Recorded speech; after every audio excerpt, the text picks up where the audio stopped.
There is a voice in your head. It's there right now, in the background, as you watch this.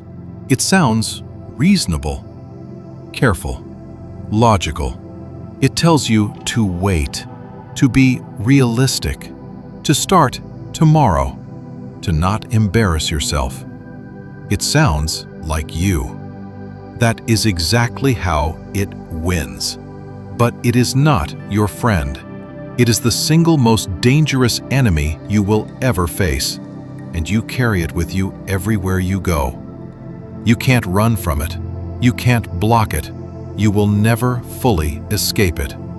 So tonight, we're going to do the one thing that actually works against it. We're going to drag it into the light. Every legend worth studying eventually had the same realization. The battle was never really with the opponent in front of them. Kobe's true opponent wasn't the other team. It was the part of him that wanted to stay in bed at 4 a.m. Mike Tyson's real fight began before the bell, against his own terror. And David Goggins' greatest enemy was never an instructor or a race. It was the 300-pound version of himself that wanted to quit. The voice in his own head telling him he was finished. The enemy isn't out there. It never was. It wears your face. It uses your voice. And it has exactly one mission: to keep you comfortable, safe, and precisely where you are right now. Psychologists have a name for the parts of yourself you refuse to look at. The shadow, the fear, the laziness, the envy, the self-doubt. All the things you pretend aren't in you. And here's the trap. The parts of yourself you refuse to face don't disappear. They go underground. And from down there, in the dark, they run your life without you ever noticing. The procrastination you can't explain. The self-sabotage right before something good happens. The perfect excuse that appears at the exact moment you're about to grow. That's the shadow operating from the basement. And the only way to strip it of its power is to do the one thing it is terrified of.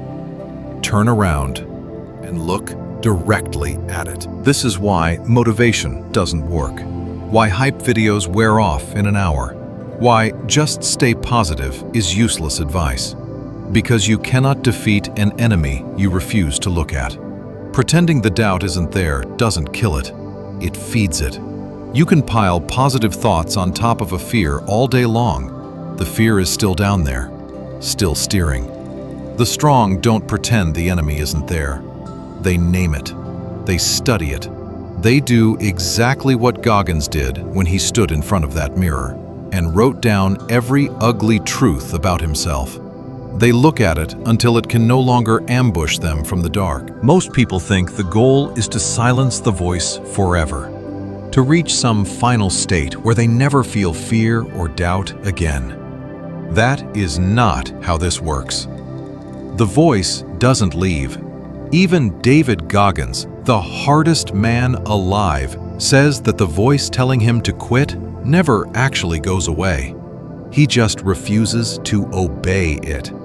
That is the entire game. Not feel no fear. Feel it and move anyway. Doubt is not a stop sign. It's just weather. You don't cancel your life because it's raining inside your head. You walk through it. The moment you stop letting that voice make your decisions for you is the moment you take your life back. So how do you actually fight something that lives inside you? You get it out of your head and onto the page. The shadow's greatest weapon is that it stays vague. A fog of, I don't feel like it, and maybe later. But the moment you write it down, naming the exact fear, the exact excuse, the exact lie it's telling you today, it loses its grip. You've separated yourself from it. You are no longer the voice. You're the one watching the voice, with a weapon in your hand. This is what real self-mastery actually looks like. Not a hype video, a daily, deliberate practice of confronting the enemy in your own head. In writing, in private, where the real war is fought and won. Understand this. The world is not what stands between you and the life you want. It never was.